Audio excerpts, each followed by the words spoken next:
সাফল্য শব্দটা শুনতে যতটা সহজ, পাওয়ার লড়াইটা তার চেয়ে হাজার গুণ বেশি কঠিন।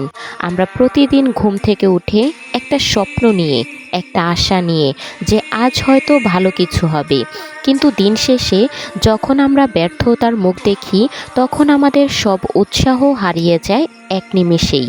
তুমি কি কখনো ভেবে দেখেছো কেন কিছু মানুষ সফল হয় আর বাকিরা সারা জীবন শুধু আফসোস করে কাটিয়ে দেয়?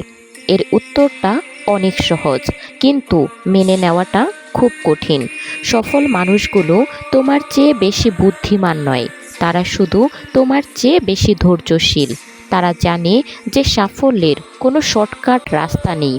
তারা জানে যে আজ যে কষ্ট তারা করছে তার ফল তারা নিশ্চয়ই পাবে। আমাদের চারপাশের পৃথিবীটা বড় অদ্ভুত। তুমি যখন প্রথম কোনো কাজ শুরু করবে তখন তোমার চারপাশের মানুষ তোমাকে নিয়ে হাসাহাসি করবে।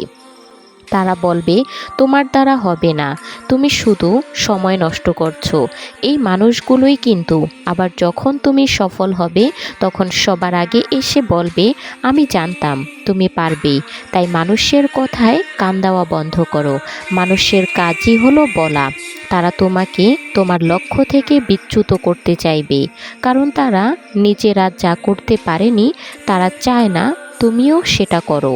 তোমার লড়াইটা তোমার নিজের সাথেই হবে। আয়নার সামনে দাঁড়িয়ে যে মানুষটাকে দেখছো ওই মানুষটাই তোমার আসল প্রতিযোগী। গতকালকের তুমি আজ কতটা উন্নত হয়েছো সেটাই আসল কথা।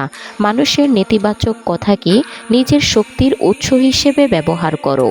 তারা যা বলতে থাকুক, তাতে তোমার কিচ্ছু হবে না। তোমার জেদ ততই বাড়তে থাকবে তাদের দেখানোর জন্য। এখানে একটা গভীর সত্য কথা শোনো। এক ভাস্কর একটি পাথর খোদাই করার জন্য মূর্তি বানানোর চেষ্টা করেছিল। সে হাতুড়ি দিয়ে পাথরের ওপর আঘাত করছিল। 10 বার মারল, কিছুই হলো না। 20 বার মারল, পাথর নড়লও না। এভাবে 50, 80, 99 বার মারার পরও পাথরের কোনো ফাটল ধরল না। পথচারীরা তাকে দেখে হাসাহাসি করতে লাগলো, বলেছিল এই শক্ত পাথর ভাঙা অসম্ভব। ভাস্করও নিজে ক্লান্ত হয়ে পড়েছিল। তার মনে হয়েছিল আসলেই কি এটা অসম্ভব, কিন্তু সে হাল ছাড়েনি। সে যখন পুরো শক্তি দিয়ে শেষবারের মতো সেই শততম আঘাতটা করল, পাথরটা হঠাৎ করেই 2 ভাগে ভাগ হয়ে গেল। এখন প্রশ্ন হলো, পাথরটা কি শুধু ওই শেষতম আঘাতের কারণেই ভেঙেছে? না, আগের 99টি আঘাত পাথরটিকে ভেতর থেকে দুর্বল করে দিয়েছিল বলেই সে শেষ আঘাতের কারণে সাফল্য এসেছে। তোমার জীবনটাও ঠিক তেমনই। তোমার প্রতিটি ব্যর্থ চেষ্টা, প্রতিটি অবহেলিত মুহূর্ত তোমাকে সাফল্যের সেই শেষ আঘাতের জন্য তৈরি করছে। তাই মাঝপথে থেমে গিয়ে নিজের আগের 99টি পরিশ্রমকে কখনো বৃথা যেতে দিও না। ধৈর্য ধরো, কারণ শেষ আঘাতটা তোমার জীবনের ইতিহাস বদলে দিতে পারে। আমরা সবাই রেজাল্ট দেখতে চাই, কিন্তু প্রসেস বা পদ্ধতিটা উপভোগ করতে চাই না। একটা চারা গাছ লাগিয়ে কি পরের দিনই ফলের আশা করা যায়? কখনোই না। সেই গাছটিকে রোদ, বৃষ্টি এবং ঝড়ের সাথে লড়াই করে বেঁচে থাকতে হয়, তবেই সে একদিন ফল দেয়। তোমার জীবনটাও ঠিক তেমনই। তুমি ঝড়ের সাথে লড়াই করে বাঁচতে হবে। আজ যে ঘাম ঝরাচ্ছ, যে নির্ঘুম রাত কাটাচ্ছ, সেগুলো বৃথা যেতে দিও না। প্রতিটি মুহূর্ত তোমাকে সাফল্যের দিকে এগিয়ে নিয়ে যাচ্ছে। ব্যর্থতা মানেই কিন্তু শেষ নয়। ব্যর্থতা হলো নতুন করে শুরু করার একটি সুযোগ মাত্র, তবে এবার আরও বেশি অভিজ্ঞতার সাথে। পৃথিবীর বড় বড় সফল মানুষের জীবনী পড়ে দেখো, তারা সবাই একবার নয়, বরং 1000 বার ব্যর্থ করে তারপরে সফল হয়েছেন। তারা কখনো হাল ছেড়ে দেয়নি। থমাস এডিসন বাল্ব আবিষ্কারের আগে 1000 বার ব্যর্থ হয়েছিলেন। তাকে যখন জিজ্ঞেস করা হয়েছিল তখন তিনি বলেছিলেন, আমি 1000 বার ব্যর্থ হইনি, বরং আমি 1000টা এমন উপায় শিখেছি যা দিয়ে বাল্ব তৈরি করা সম্ভব নয়। এই মানসিকতাটাই হলো বিজয়ী হওয়ার মূল চাবিকাঠি। তোমার ভেতরের যদি সেই জেদ না থাকে, পৃথিবী তোমাকে থামাতে পারবে না। অজুহাত দেওয়া বন্ধ করো, তোমার টাকা নেই, আমার সময় নেই, আমার ভাগ্য খারাপ, এসব কথা অলস মানুষদের লক্ষণ। ভাগ্য বদলে দিতে কখনোই তোমাকে অলসতা দেওয়া যাবে না।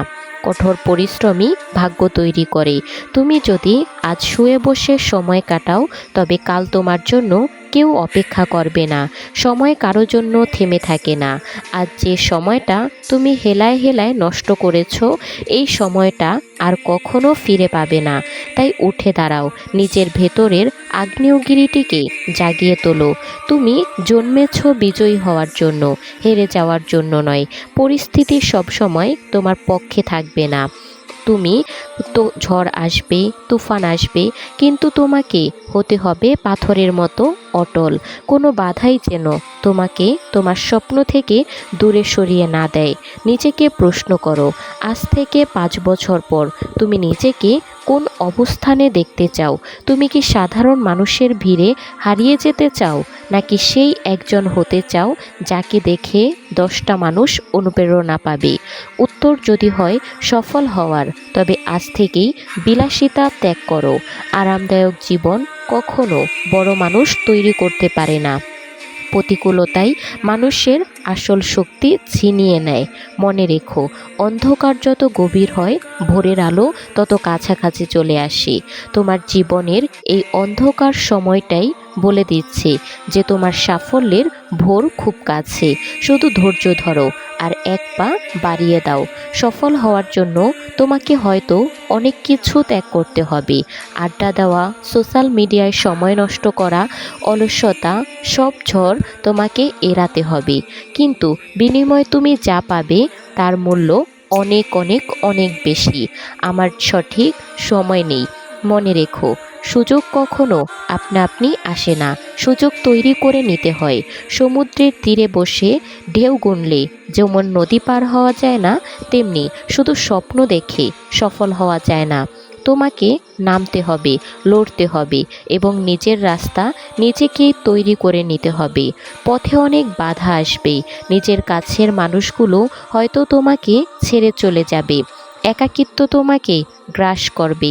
কিন্তু মনে রেখো, সিংহাসন সবার জন্য নয়, রাজাকে একাই যুদ্ধে জিততে হয়। এই তোমার একাকিত্বই তোমার সবচেয়ে বড় শক্তি। নিজেকে চেনার, নিজের দক্ষতা বাড়ানোর এই সময়টাকে কাজে লাগাও। সবসময় একটা কথা মাথায় রেখো, তোমার স্বপ্ন পূরণের দায়িত্ব অন্য কারো নয়, শুধুই তোমার। তুমি যদি তোমার স্বপ্নকে গুরুত্ব না দাও, তবে অনেকেই তোমাকে গ্রাস করবে, তোমাকে তাদের স্বপ্ন পূরণের কাজে ব্যবহার করবে। সিদ্ধান্ত তোমার। তুমি কি অন্যের স্বপ্ন পূরণের পুতুল হয়ে থাকবে, নাকি নিজের রাজত্বের রাজা হয়ে? আজ থেকেই তুমি প্রতিজ্ঞা করো, যতক্ষণ না তুমি তোমার লক্ষ্যে পৌঁছাতে পেরেছ, ততক্ষণ তুমি থামবে না। ক্লান্তি আসুক, বাধা আসুক, তুমি চলবে দিবিরের মতো। কারণ ইতিহাস বিজয়ীদের মনে রাখে, চেষ্টা করা মানুষদের নয়। নিজের ওপর বিশ্বাস রাখো, নিজের কাজের ওপর শ্রদ্ধা করো। একদিন পুরো পৃথিবী তোমার নামে তালি বাজাবে। সেই দিনটার কথা ভেবেই আজকের কষ্টগুলোকে হাসি মুখে মেনে নাও। মনে রেখো, তুমি একা নও, তোমার সাথে আছে তোমার পরিশ্রম এবং তোমার অদম্য আত্মবিশ্বাস। জয় তোমারই হবে। আজকের এই লড়াই তোমার আগামীর রাজপ্রাসাদ তৈরি করবে। যদি আজকের এই কথাগুলো তোমার হৃদয়ে একটু আগুন জ্বালিয়ে থাকে, যদি তুমি আজ থেকে হার না মানার শপথ নিতে পারো, তাহলে ভিডিওটি এখনই একটি লাইক দাও এবং তোমার সেই বন্ধুর সাথে ভিডিওটি শেয়ার করো যে বর্তমানে কঠিন পরিস্থিতির মধ্য দিয়ে যাচ্ছে। শোনো, তোমার পড়ার টেবিলটা কি এখন তোমার কাছে জেলখানার মতো মনে হচ্ছে?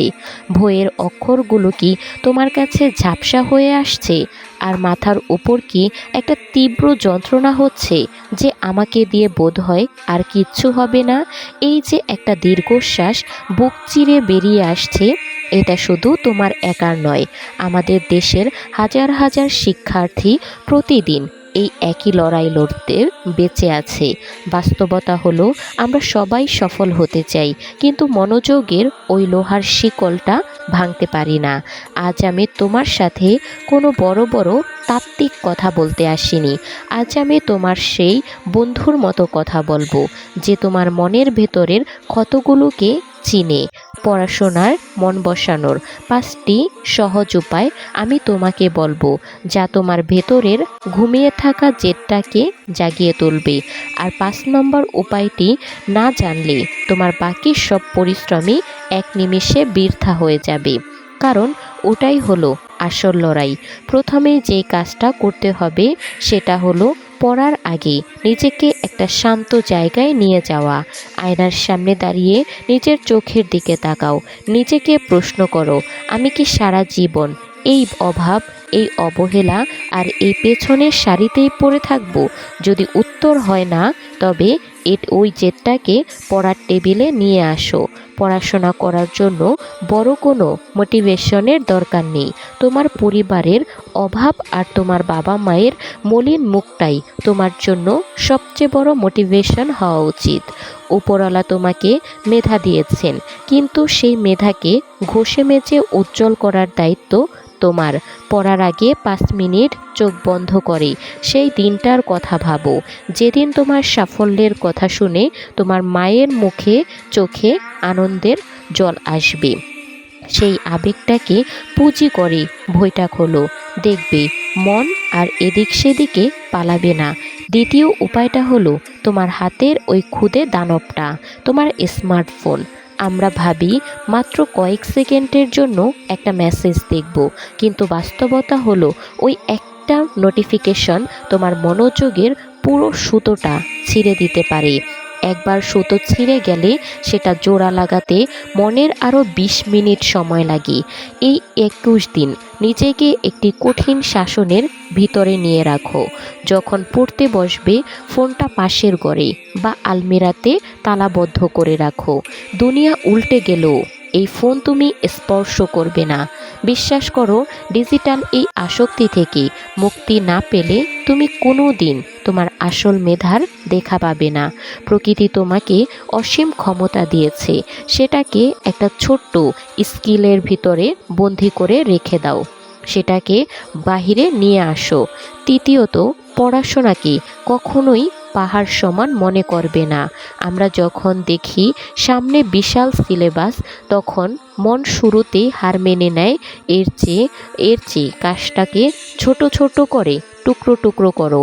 নিজেকে সমানভাবে বলো, আমি মাত্র 30 মিনিট পড়ব। এই 30 মিনিট পৃথিবীর সব ভুলে গিয়ে কেবল এই একটি পাতাই শেষ করব। এই ছোট ছোট লক্ষ্য যখন তুমি পূরণ করতে শুরু করবে, তখন তোমার মস্তিষ্কে একটা জয়ের আনন্দ খেলা করবে। ছোট ছোট লক্ষ্য তোমাকে তোমার স্বপ্ন পূরণের জন্য তাগিদ করবে। আমাদের মন যখন ছোট ছোট জয় পায়, তখন সে বড় জয়ের জন্য ক্ষুধার্ত হয়ে ওঠে। এটাকেই বলে মনস্তাত্ত্বিক লড়াই। আমাদের মন যখন বলে যে আমি এই কাজটা করব, তুমি করতে পারবে। তুমি যদি মনকে বোঝাতে পারো যে কাজটা সহজ, তবে মন তোমার দাস হয়ে থাকবে। আর যদি তুমি বলো কাজটা খুব কঠিন, তাহলে মন তোমাকে আর সেই কাজটা কখনোই করতে দিবে না। চতুর্থত হলো পড়ার পরিবেশটাকে একটা পবিত্র জায়গার মতো করে গড়ে তোলা। ভাবো, তোমার পড়ার টেবিলটা কি ধুলোবালি আর অগোছালো কাগজে ভরা?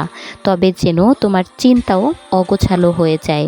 জায়গাটা পরিষ্কার করো, অগোছালো বইগুলো গুছিয়ে রাখো, যেখানে শুধু সেই বইটাই থাকবে যা তুমি এখন পড়বে। চারপাশে যত কম জিনিস থাকবে, মনের বিচ্যুতি তত কম হবে।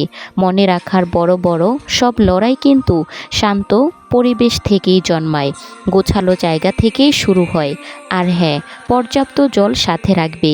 মস্তিষ্ক যখন তৃষ্ণার্ত থাকবে, তখন সে মনোযোগ ধরে রাখতে পারে না।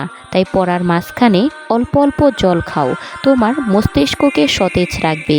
সর্বশেষে এই 5 নম্বর উপায়টি, বিছানায় শুয়ে পড়ার মরণভাত থেকে তোমাকে বেরিয়ে আসতে হবে। বিছানা হলো আরাম আর ঘুমের জন্য। যখন তুমি বিছানায় শুয়ে বই পড়ো, তোমার অবচেতন মন ভাবতে থাকে এখন তোমার বিশ্রামের সময় এসেছে। ফলে তোমার অজান্তেই তোমার চোখের পাতাগুলো ভারী হয়ে আসে, মনোযোগ চলে যায় আলস্যের দিকে। মেরুদণ্ড সোজা করে চেয়ারে বসো। তোমার শরীরের ভঙ্গি ও পশ্চার তোমার মনকে একটা সংকেত পাঠায় যে তুমি এখন কোন গুরুত্বপূর্ণ মিশনে আছো। লড়াইটা সহজ নয়, কিন্তু তুমি যদি শক্ত হয়ে বসতে পারো তবে আধারও জয় তোমারই হবে। আলস্য হলো সফলতার সবচেয়ে বড় দেয়াল। এই দেয়ালটাকে তোমার ভাঙতেই হবে। পড়াশোনাকে শক্তি মনে করো, এতে ভাগ্য বদলানোর চাবিকাঠি মনে করো।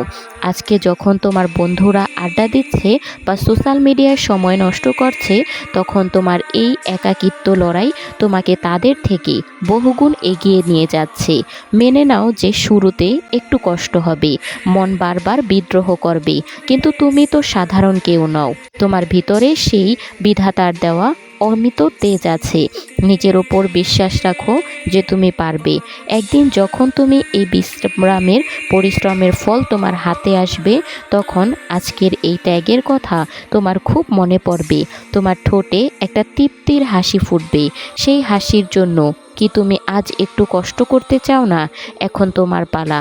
অনেক তো হলো অজুহাত দেওয়া, অনেক তো হলো পিছিয়ে আসা। যদি তুমি সত্যি নিজেকে বদলাতে চাও, তাহলে আজ থেকেই শুরু করে দাও। তোমার কি কখনো মনে হয়েছে যে তোমার জীবনটা যেন একটা চাকা, যা একই জায়গায় বারবার ঘুরছে? প্রতিদিন সকালে অনিচ্ছা সত্ত্বেও ঘুম থেকে ওঠা, সারাদিন ফোনের স্ক্রিনে অন্যের ভিডিও দেখে আফসোস করা, আর রাতে একরাশ ক্লান্তি নিয়ে ঘুমাতে যাওয়া। তুমি জানো তোমার ভিতরে বিশাল কিছু করার ক্ষমতা আছে, কিন্তু তুমি কোথাও একটা অদৃশ্য দেয়ালের কারণে আটকে পড়েছ। আজ আমি তোমাকে কোনো কঠিন রুটিন দেব না, কোনো চ্যালেঞ্জও দেব না। আজ আমি তোমাকে শুধু একটা কথা বলবো, সবার থেকে একটু আলাদা হয়ে যাও। কেন? একা থাকা তোমার জন্য অভিশাপ নয়, বরং সব থেকে বড় আশীর্বাদ। সেটা যদি তুমি আজ বুঝে যাও, তবে তোমার হারানো কারো পক্ষেই সম্ভব আর হবে না। তুমি কি জানো, বনের রাজা সিংহ যখন শিকার করতে বের হয়, তখন সে গর্জন করে না। সে একদম চুপচাপ নিজের লক্ষ্যে স্থির করে এগিয়ে যায়।